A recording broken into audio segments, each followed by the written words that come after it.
How to create sale order voucher in $ERP।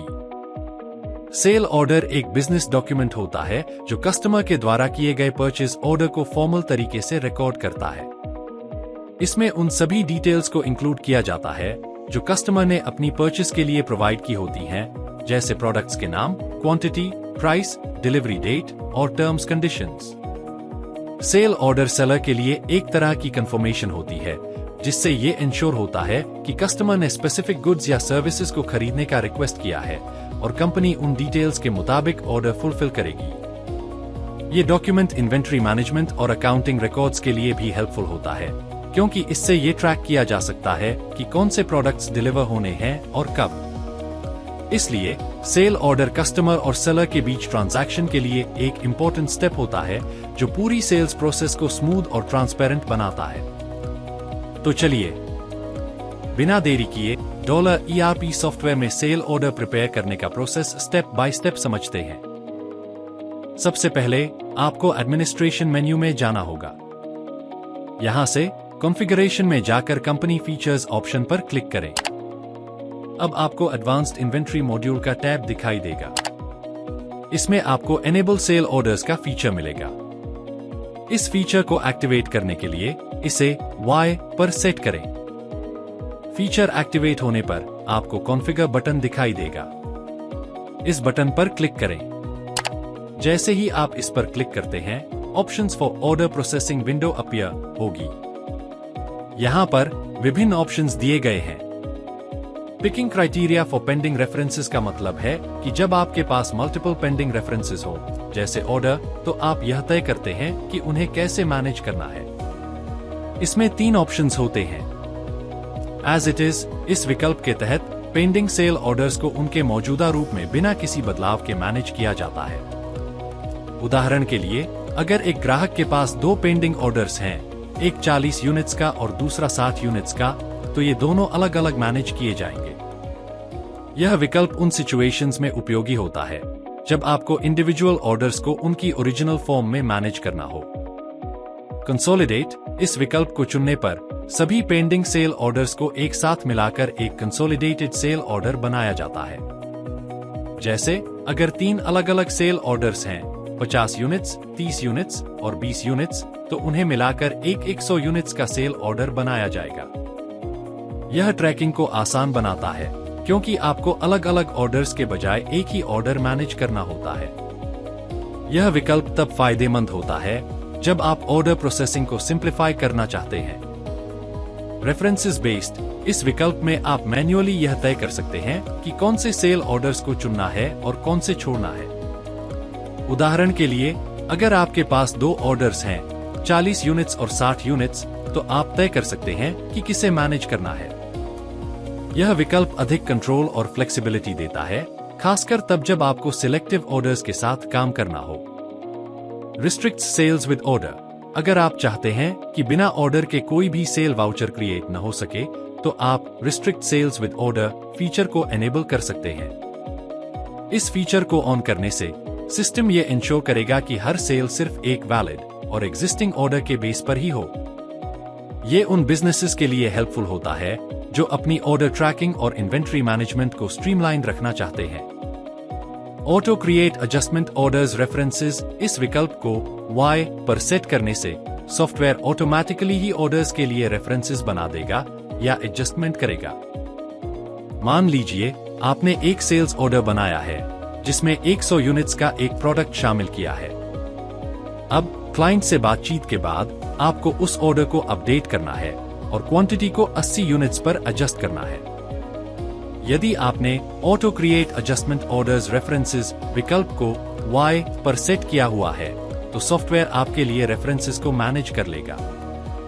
जैसे ही आप sales order को update करेंगे, सॉफ्टवेयर ऑटोमेटिकली इस बदलाव के साथ नए रेफरेंसेस क्रिएट करेगा या पुराने रेफरेंसेस को एडजस्ट कर देगा।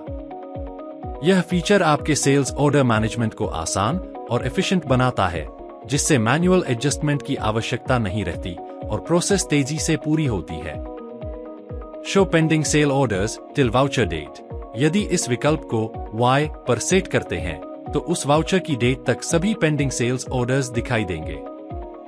मान लीजिए आपने 1 अक्टूबर से 18 अक्टूबर तक कई सेल्स ऑर्डर्स बनाए हैं, लेकिन उनमें से कुछ अभी तक अप्रूव नहीं हुए हैं।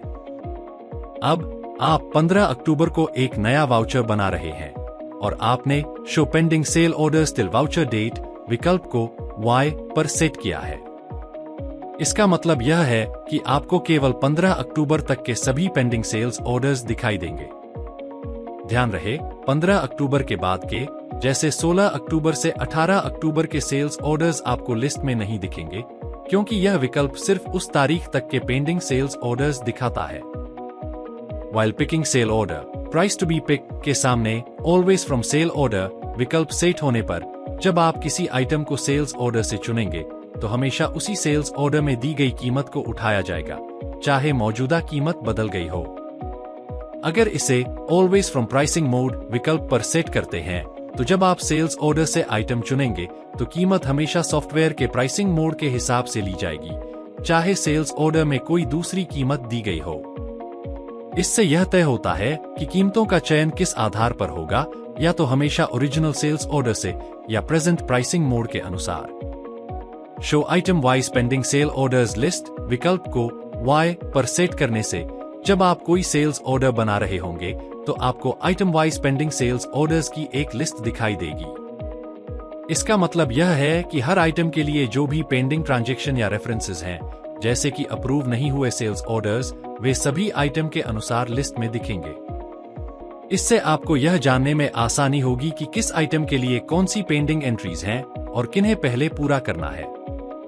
एनेबल ओपन सेल ऑर्डर्स को Y पर सेट करने से आप अपने भेजे गए सेल्स ऑर्डर्स की एडजस्टमेंट को पार्टी वाइज, आइटम वाइज और आइटम की क्वांटिटी वाइज मैनेज कर सकते हैं। इसके निम्नलिखित ऑप्शंस हैं।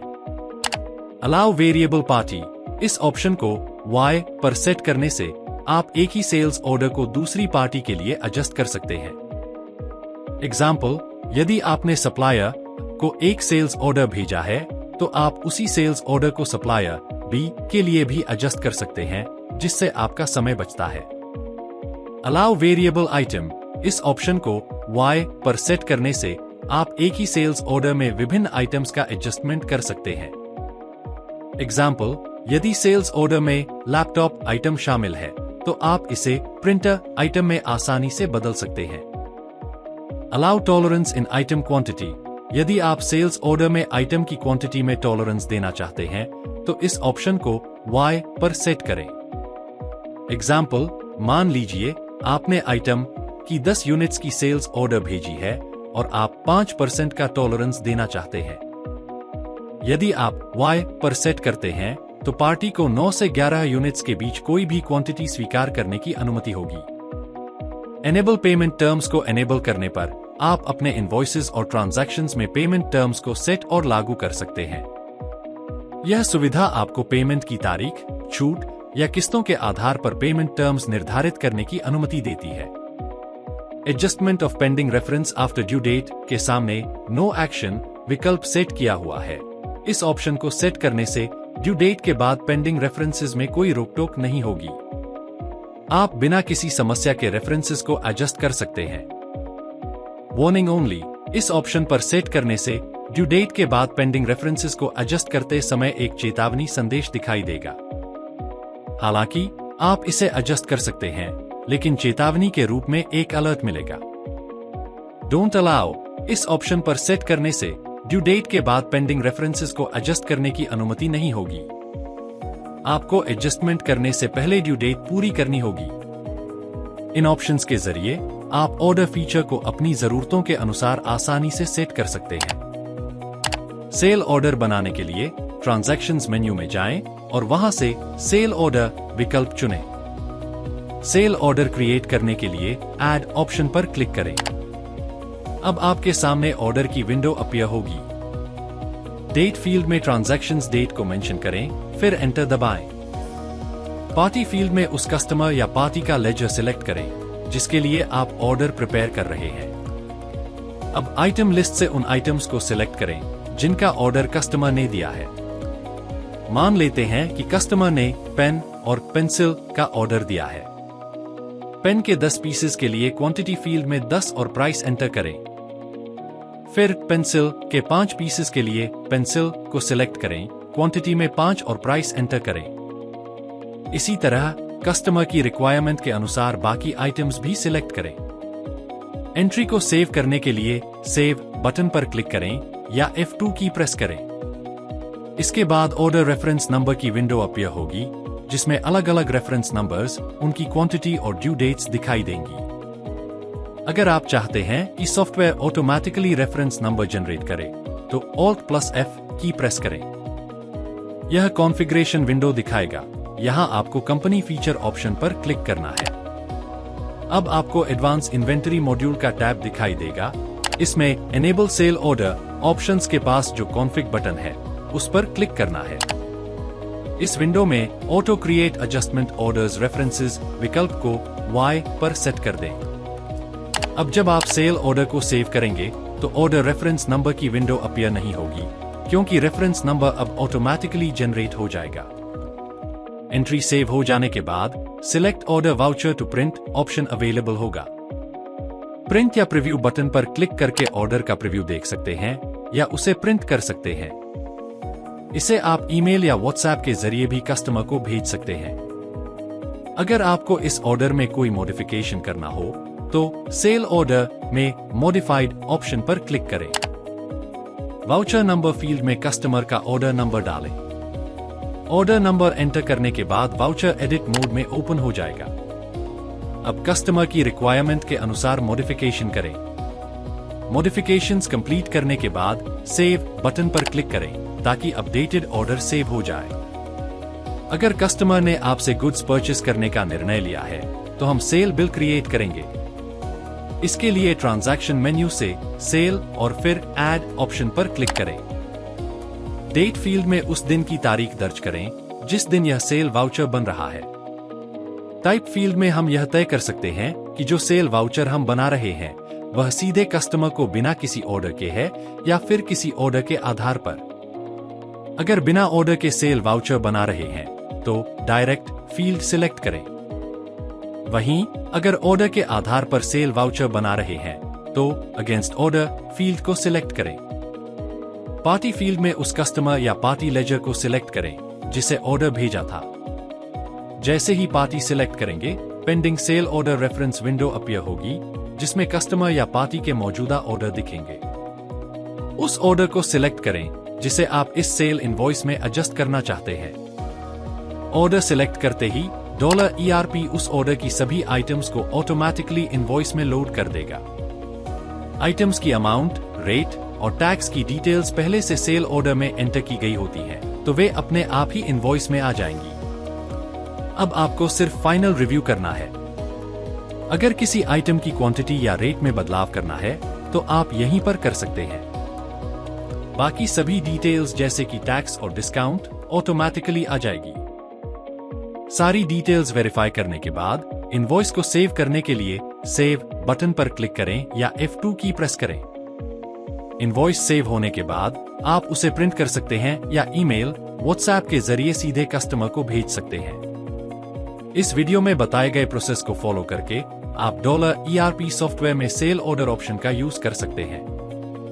ऐसे ही और वीडियो के लिए हमारे चैनल को लाइक और सब्सक्राइब करना मत भूलें और लेटेस्ट अपडेट्स के लिए बेल आइकन दबाएं।